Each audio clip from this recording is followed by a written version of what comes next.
ಕಣಿವೆ ರಾಜ್ಯದಲ್ಲಿ ಮುಂದುವರೆದ ಭಯೋತ್ಪಾದಕರ ಬೇಟೆ. ಆಪರೇಷನ್ ಸಿಂಧೂರ್ ಬಳಿಕ ಚುರುಕುಗೊಂಡ ಕಾರ್ಯಾಚರಣೆ. 2 ದಿನಗಳಲ್ಲಿ ಎಷ್ಟು ಉಗ್ರರ ಮಟಾಶ್ ಗೊತ್ತಾ? ಏನಿದು ಸೇನೆ ಹಾಗೂ ಪೊಲೀಸರ ಜಂಟಿ ಆಪರೇಷನ್? ನಾನು 86 ಕೆಜಿ ಇದ್ದವಳು 71 ಕೆಜಿ ಬಂದಿದ್ದೀನಿ. ವಯಸ್ಸಾದ್ಮೇಲೆ ಎಷ್ಟು ಸ್ಮಾರ್ಟ್ ಆಗಿ ಕಾಣ್ತೀರಾ ಅಂದ್ರೆ ಜಿನ್ನಿ. 126 ಕೆಜಿ ವೇಟ್ ಇದ್ದು ನಾವು ಈಗ 114 ಕೆಜಿ ಲೆಕ್ಕ ಬಂದಿದ್ದೀವಿ. ಯಾವುದೇ ಸೈಡ್ ಎಫೆಕ್ಟ್ ಆಗಿಲ್ಲ. 84 ರಿಂದ 50 ಕೆಜಿ ಬಂದೆ. ಆಮೇಲೆ ಸಣ್ಣಗೆ ಫಿಟ್ ಆಗಿದ್ದೀನಿ. ಅದಕ್ಕೆ ನಾನು ಯೂಸ್ ಮಾಡ್ತಾ ಇರೋದು ಜೀನಿ ಸ್ಲಿಮ್. ಕಣಿವೆ ರಾಜ್ಯ ಜಮ್ಮು ಮತ್ತು ಕಾಶ್ಮೀರದ ಪುಲ್ವಾಮಾ ಜಿಲ್ಲೆಯ ನಾಡರ್ ಟ್ರಾಲ್ ಪ್ರದೇಶದಲ್ಲಿ ಗುರುವಾರ ಬೆಳಿಗ್ಗೆ ಭದ್ರತಾ ಪಡೆಗಳು ಮತ್ತು ಭಯೋತ್ಪಾದಕರ ನಡುವೆ ಗುಂಡಿನ ಚಕಮಕಿ ನಡೆದಿದೆ.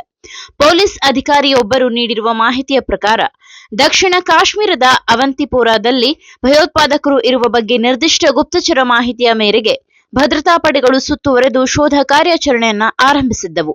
ಈ ವೇಳೆ ಶ್ರೀನಗರ ಸೆಕ್ಟರ್ ಸಿಆರ್ಪಿಎಫ್ ಅವಂತಿಪೋರಾದ ಟ್ರಾಲ್ ಪ್ರದೇಶದ ನಾಡರ್ನಲ್ಲಿ ಎನ್ಕೌಂಟರ್ ಆರಂಭವಾಗಿತ್ತು.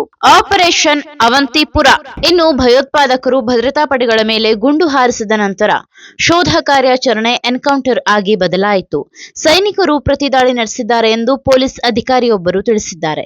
ಈ ವೇಳೆ ಜೈಷ್ ಎ ಮೊಹಮ್ಮದ್ ಉಗ್ರ ಸಂಘಟನೆಯ 3 ಉಗ್ರರನ್ನ ಎನ್ಕೌಂಟರ್ ಮಾಡಲಾಗಿದೆ ಎಂದು ಮೂಲಗಳು ತಿಳಿಸಿದೆ. ಅಲ್ಲದೆ ಆಪರೇಷನ್ ಸಿಂಧೂರ್ ಕಾರ್ಯಾಚರಣೆಯ ಮುಂದುವರೆದ ಭಾಗವಾಗಿ ಜಮ್ಮು ಮತ್ತು ಕಾಶ್ಮೀರ ಪೊಲೀಸರು ಹಾಗೂ ಭಾರತೀಯ ಸೇನೆ ನಡೆಸುತ್ತಿರುವ ಜಂಟಿ ಆಪರೇಷನ್ ನಲ್ಲಿ ಕಳೆದ ಮೇ 13ರಂದು 3 ಲಷ್ಕರ್ ಎ ತೊಯ್ಬಾದ ಭಯೋತ್ಪಾದಕರನ್ನ ಹತ್ಯೆ ಮಾಡಲಾಗಿತ್ತು.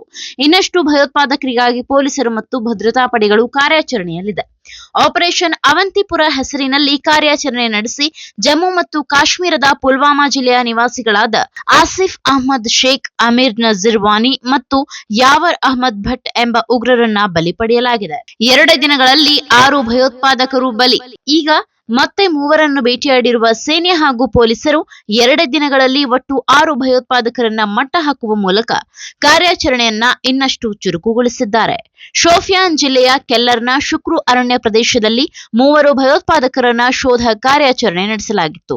ಆದರೆ ಇದು ಆಪರೇಷನ್ ಕೆಲ್ಲರ್ ಆಗಿ ಬದಲಾಗಿತ್ತು. ಈ ಸಮಯದಲ್ಲಿ ಭಾರತೀಯ ಸೇನೆಯು ಬೃಹತ್ ಪ್ರಮಾಣದ ಶಸ್ತ್ರಾಸ್ತ್ರ ಮತ್ತು ಮದ್ದುಗುಂಡುಗಳನ್ನ ವಶಪಡಿಸಿಕೊಂಡಿದೆ. ಹತರಾದ ಭಯೋತ್ಪಾದಕರಿಗೆ ಸೇರಿದ ಬೆನ್ನುಹೊರೆಯ ಚೀಲಗಳು ಮತ್ತು ಕೈಚೀಲಗಳ ಜೊತೆಗೆ ಹಲವಾರು ರೈಫಲ್ಗಳು, ಗ್ರೆನೇಡ್ಗಳು ಮತ್ತು ಮದ್ದುಗುಂಡುಗಳನ್ನ ವಶಪಡಿಸಿಕೊಳ್ಳಲಾಗಿದೆ. ಆಪರೇಷನ್ ಕೆಲ್ಲರ್ ಎಂಬುದು ಭಾರತೀಯ ಸೇನೆಯು ಭಯೋತ್ಪಾದಕರ ವಿರುದ್ಧ ನಡೆಸುತ್ತಿರುವ ಮತ್ತೊಂದು ಮಿಲಿಟರಿ ಕಾರ್ಯಾಚರಣೆಯಾಗಿದ್ದು, ಇದು ದೇಶದ ಯಶಸ್ವಿ ಹಾಗೂ ಚಾಲ್ತಿಯಲ್ಲಿರುವ ಆಪರೇಷನ್ ಸಿಂಧೂರ್ನ ಜೊತೆಯಾಗಿಯೇ ಮುಂದುವರೆದಿದೆ. ಕಣಿವೆ ರಾಜ್ಯದಲ್ಲಿ ಭಯೋತ್ಪಾದಕರ ಬೇಟೆ. ಭದ್ರತಾ ಪಡೆಗಳು ಈ ಪ್ರದೇಶದ ಸುತ್ತಲೂ ಬಿಗಿ ಬಂದೋಬಸ್ತ್ ಕೈಗೊಂಡಿದೆ. ಹತ್ಯೆಗೀಡಾದ ಉಗ್ರರ ಗುರುತು ತಕ್ಷಣವೇ ತಿಳಿದು ಬಂದಿಲ್ಲ.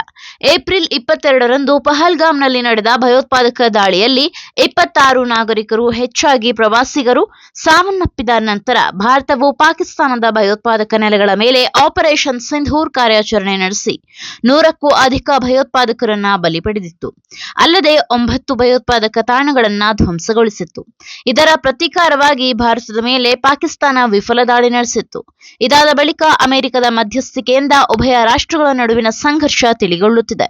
ಈ ನಡುವೆ ಕಣಿವೆ ರಾಜ್ಯದಲ್ಲಿ ಭಯೋತ್ಪಾದನೆಯನ್ನ ಮಟ್ಟ ಹಾಕುವ ಗುರಿಯೊಂದಿಗೆ ಜಮ್ಮು ಮತ್ತು ಕಾಶ್ಮೀರದ ಪೊಲೀಸರು ಹಾಗೂ ಭಾರತೀಯ ಸೇನೆ ಈ ಕಾರ್ಯಾಚರಣೆಯನ್ನ ಕೈಗೊಂಡು ಉಗ್ರರ ಬೇಟೆಯಾಡುತ್ತಿದೆ.